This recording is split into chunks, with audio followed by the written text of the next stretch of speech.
Ok, pessoal, tudo bem? Uma boa tarde para todos, né? E queremos dar boas-vindas a todo o pessoal que está em casa. Nós começamos mais uma escola bíblica dominical na Igreja Presbiteriana do Crespo. E lembrando que nós tivemos domingo passado a quinta lição, que nós tivemos como tema da nossa lição o poder da comunhão na adversidade. E estudamos um pouquinho esse capítulo, né, baseado lá em capítulo 2 de Atos, né, no 4 e também no 5. E hoje vamos estudar a lição número 6, vamos meditar um pouquinho nela e ver o que Deus tem para nos falar e falar aos nossos corações na sua palavra. Então, o estudo da lição 6, ela tem o seguinte título para nós, né? Pagando o Preço é o título da nossa lição, baseado em Atos capítulo 5, de 17 a 42. Então, convido você a abrir no meu livro aqui, na minha revista, está a página 51. Convido você a abrir sua revista e vamos estudar um pouquinho a palavra de Deus, né? Espero que você já tenha lido também durante a semana o capítulo 5 de Atos, de 17 a 42. E com esse título na mente, né, pagando o preço. Por quê? Jesus passa 40 dias com os discípulos. Capítulo 2 fala do derramar do Espírito Santo, do dia de Pentecostes ali. Eles anunciam a palavra, pregam a palavra no capítulo 3, 4, capítulo 5. É um avivamento em relação a Jerusalém ali, a cidade, a sociedade. Deus está salvando pessoas estão se arrependendo dos seus pecados, né, estão crendo no Evangelho. E o avivamento é isso, né? Quando pessoas são tocadas pelo Evangelho, quando o Espírito as convence de pecado e elas se arrependem. Nesse avivamento podemos ver sinais, maravilhas, prodígios também, mas todos eles são direcionados para a glória do Cristo, né? Para apontar para Jesus, né? E eles, assim, vemos isso, só que no meio desse avivamento, dele anunciar as boas novas, vemos que vem a perseguição com isso de várias áreas. Vem a perseguição religiosa, numa contracultura, né? Vem a perseguição econômica, vem a perseguição mesmo, assim, dos governantes da época em relação ao cristianismo. Então, Deus permite que isso aconteça, né? E a lição vai tratar desse contexto, né? De anunciar as boas novas em meio à perseguição, né? Tem um salmo que diz: enquanto sai andando e chorando enquanto semeia, voltará com júbilo trazendo os seus feixes, né? Meio parecido com essa versão do salmo, né? Eles estavam pregando em meio de perseguição. Jesus usou essa expressão e diz: olha, assim como perseguiram a mim, perseguirão a vós também, né? Ele dá uma missão para eles, Mateus capítulo 18, capítulo 28, de 19 a 20, ide por todo mundo e pregai o Evangelho, anunciai as boas novas a toda a criatura. Então, a primeira coisa que temos para falar aqui dessa lição é o nosso princípio. O princípio seria a ideia central ou geral de tudo que queremos falar nessa lição número 6, que tem o título, né, Pagando o Preço. Então, primeira coisa do nosso princípio é: a graça de Deus capacita o cristão a pagar o preço de seguir a Cristo. Essa graça, esse poder de Deus, essa ação de Deus que vai capacitar, que vai fortalecer, que vai assim impulsionar mesmo, né, o cristão, os apóstolos ali, os membros da igreja e também as nossas vidas hoje, a pagar o preço de seguir a Cristo, né? Nós vemos isso com clareza, né, nesses versos das Escrituras. Então vamos verificar alguns pontos ainda do texto. No final do capítulo 5 de Atos, é reservado por Lucas, né, para uma atenção especial sobre os apóstolos. Ele menciona os apóstolos, né, nesse anunciar, nessa obediência de pregar e anunciar o Evangelho a todas as pessoas, começando em Jerusalém, Samaria, Judeia, até os confins da terra. E os apóstolos eram os líderes da igreja que experimentavam, né, um derramar abundante da graça de Deus, resultando na transformação de muitas pessoas e famílias da própria sociedade, né? Eles são 2.000 convertidos, mas 3.000, mais 5.000, né? Essa graça de Deus nesse anunciar, né? Trouxe frutos, trouxe resultados.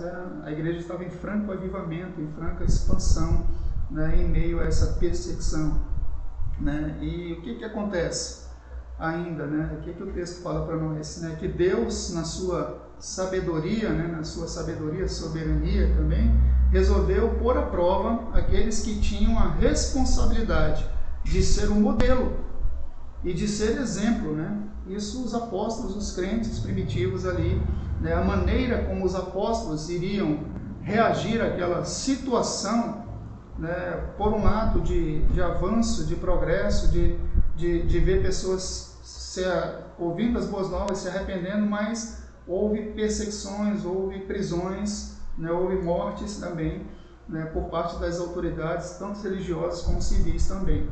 Então a maneira como esses apóstolos iriam reagir àquela situação, certamente, o que acontecia? Fortaleceria suas próprias vidas, né? E daria também o que? A comunidade, os próprios cristãos, a comunidade, um vigor e fervor espiritual, né? Paulo chega a mencionar isso, o apóstolo Paulo também, se eu não me engano, em Filipenses.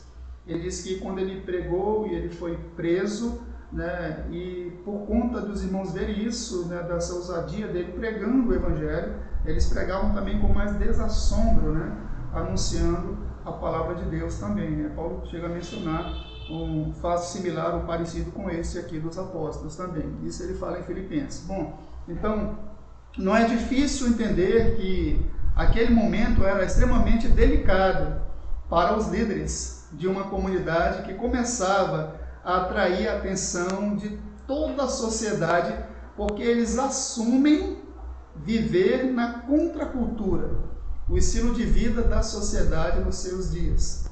Nessa comunidade que seguia Cristo, né, nessa continuidade do ensino do Senhor Jesus, né, eles estão contra a cultura pagã, contra a cultura idólatra, contra a cultura promíscua, né, mesmo.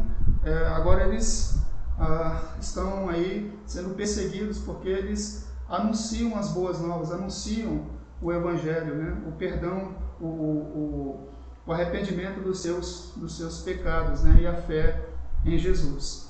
Isso houve muita perseguição nesse período, onde a sociedade declarava que César era Senhor. Agora eles declaram, não, Jesus Cristo é o Senhor, Ele governa as vidas.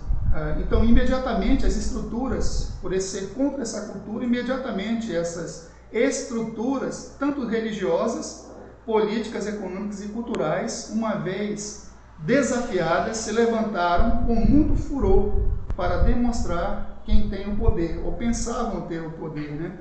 E como é de costume pensar que o poder está com quem manda prender, é assim que Lucas começa a relatar esses acontecimentos, né? Só antes de mencionar, quando o texto que Lucas menciona aqui em Atos, eu quero só destacar essa estrutura religiosa, né? Diz o próprio texto que os religiosos, né, os sacerdotes, os saduceus, por inveja, né, eles mandam prender os discípulos, os apóstolos ali, né? E essa era a motivação deles, a questão cultural, econômica também. Havia toda essa força, né, dos governantes contra o próprio cristianismo, né? Então Lucas diz, e eles pensavam que o poder pertencia a eles, mas não.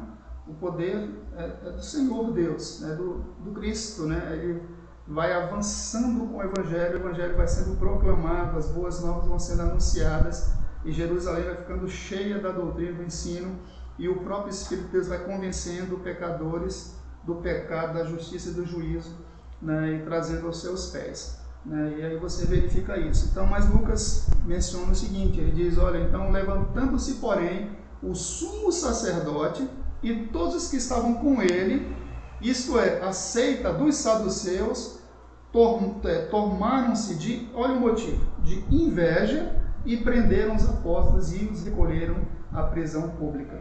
Na permissão de Deus, nesse plano de Deus, né, esses homens e religiosos movidos de inveja, diz o texto, ele faz questão de mencionar isso, né? o capitão do templo, os soldados, prendem os apóstolos, né, e o recolhem ao cárcere, à prisão pública. Isso nós vemos em 5:17 a 18. Então, em princípio, mais parecia o que? Uma ação banal dos soldados capturando algo tipo assim, meio sem muito sentido, né, sem muito relevância, né, capturando e prendendo alguns agitadores da ordem e da paz da sociedade, mas logo você vê que não é bem assim, né?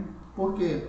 E aí sim tem uma aplicação preciosa para nós aqui, já dessa lição. Acho que é uma das grandes aplicações também que já podemos pegar logo aqui nesse início para as nossas vidas, né? Então, no entanto, os homens presos eram completamente comprometidos com o Senhor Deus e estavam dispostos a ir até o fim de suas vidas, aí sim, pagando o preço. Você vê isso pela ação deles, pelo motivo que foram presos, foram soltos e depois vão para o mesmo lugar anunciando essas boas novas, né? Naquele lugar que eles deveriam, talvez, alguns sensatamente teriam fugido, mas eles voltam para completar, para cumprir a missão que Deus tinha dado.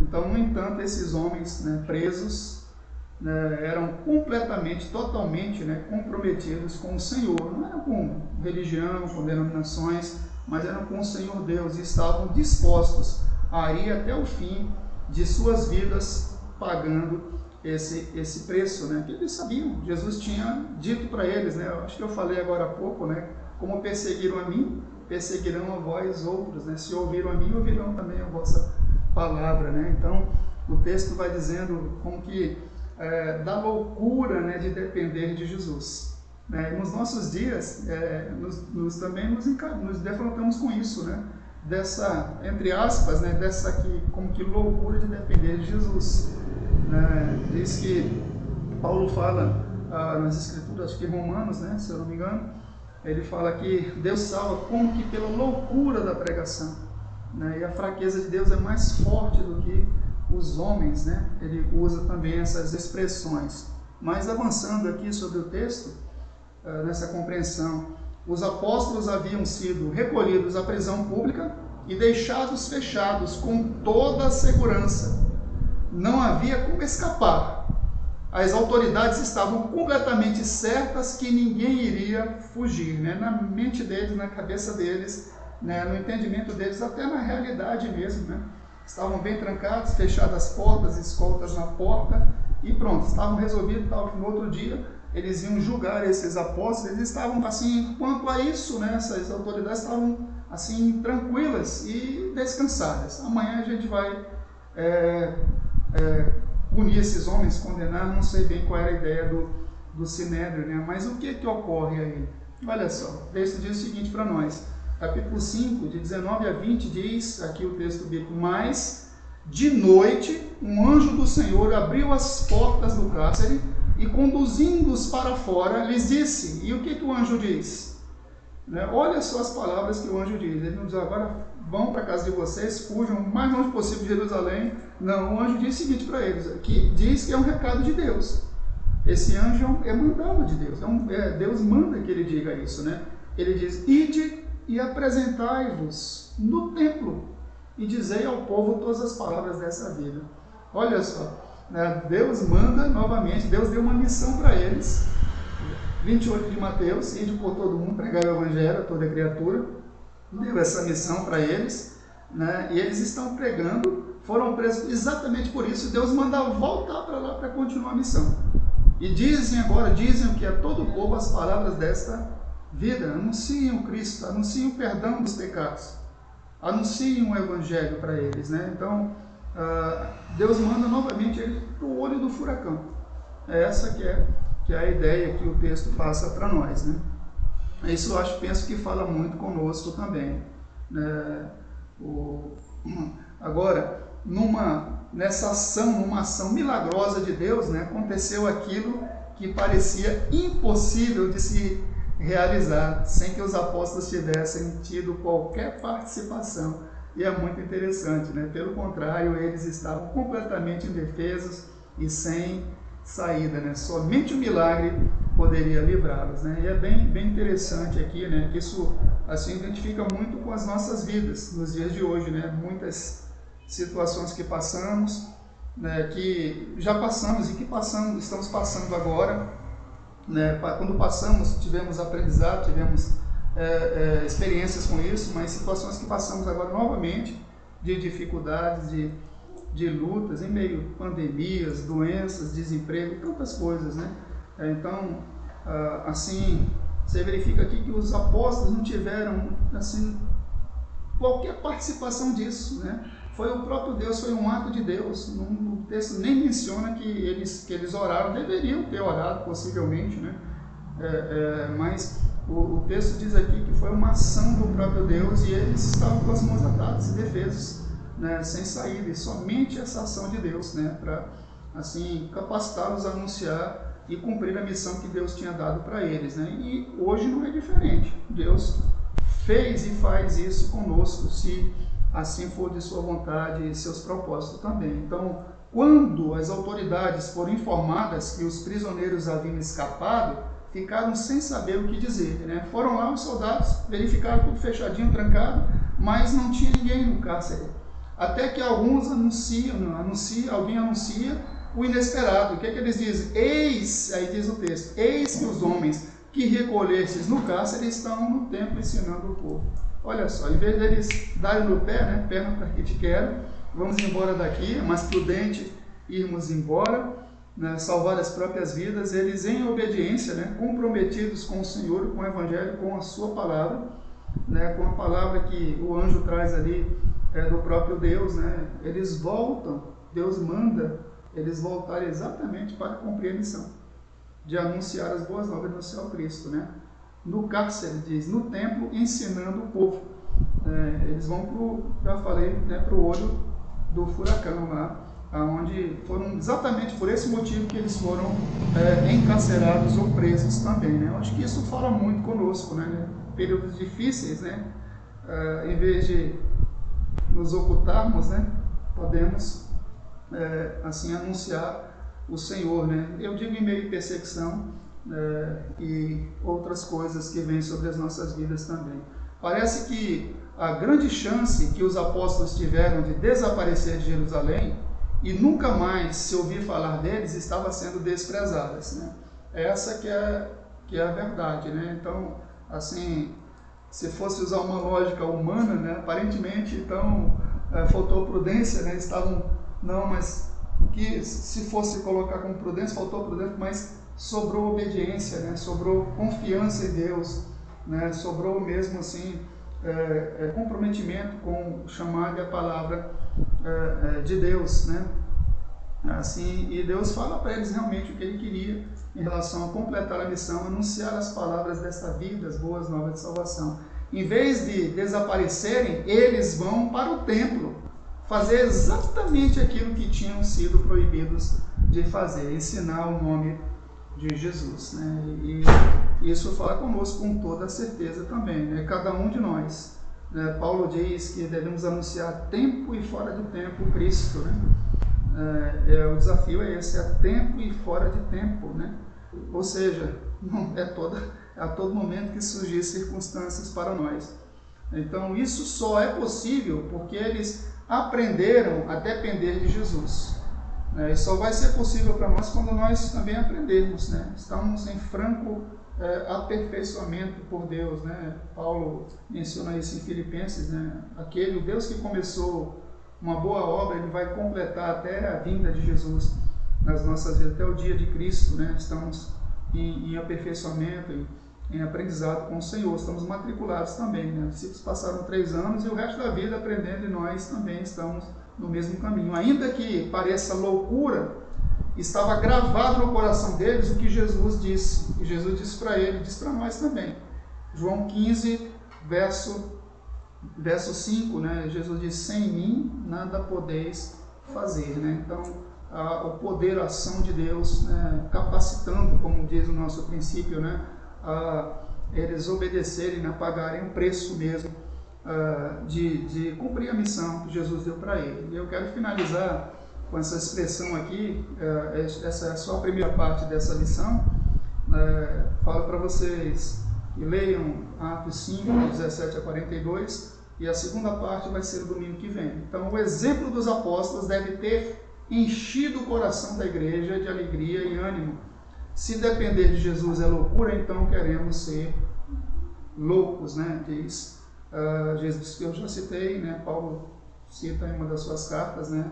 Que como que Deus salva pela loucura da pregação, né? E a fraqueza de Deus é mais forte do que os homens, né? Mas não tem nada de louco, não. É sabedoria de Deus, né? Que o mundo não conhece. Então, vamos lá, eu quero dar... Certo, gente? Certo, gente? Então, fechando essa lição, essa primeira parte da nossa lição, quero orar com os irmãos, pedindo que Deus realmente nos fortaleça e nos conceda a graça, voltando só para o princípio inicial aqui que citamos da lição, para fazer a oração, né? A graça de Deus capacita o cristão a pagar o preço de seguir a Cristo, né? Então vamos orar, pedindo essa misericórdia, essa graça, esse poder capacitador, né, para as nossas vidas. Pai, nós louvamos o Teu nome e Te bendizemos. Senhor, que esse poder do Senhor, que converteu pessoas, que mudou pessoas, que apontou para Cristo, que esse mesmo poder venha sobre nós, que atue sobre nós, que o Senhor faça-nos instrumentos do louvor da Tua glória, Pai, para proclamar as boas novas, as palavras desta vida, como diz a Tua palavra, Senhor Deus. Ajuda-nos, Pai, a cada um de nós, a voltarmos a ver o que a missão, o Senhor está dizendo, voltem ao templo, talvez o Senhor diga para nós, né? Voltem a anunciar, né? A pregar a tempo e fora de tempo, como diz a Tua palavra. Abençoa os irmãos que estão em casa, abençoa nas suas fraquezas, nas suas necessidades, aqueles que estão enfermos, que estão com parentes enfermos, que estão, alguns que já perderam parentes, outros que precisam mesmo ser graciados pela Tua misericórdia e graça. Oramos no Teu nome, pedindo a Tua bênção em nome de Jesus. Amém. Irmãos, até mais. Até o próximo domingo, se Deus quiser. Tchau, tchau. Tudo de bom para vocês. Tchau.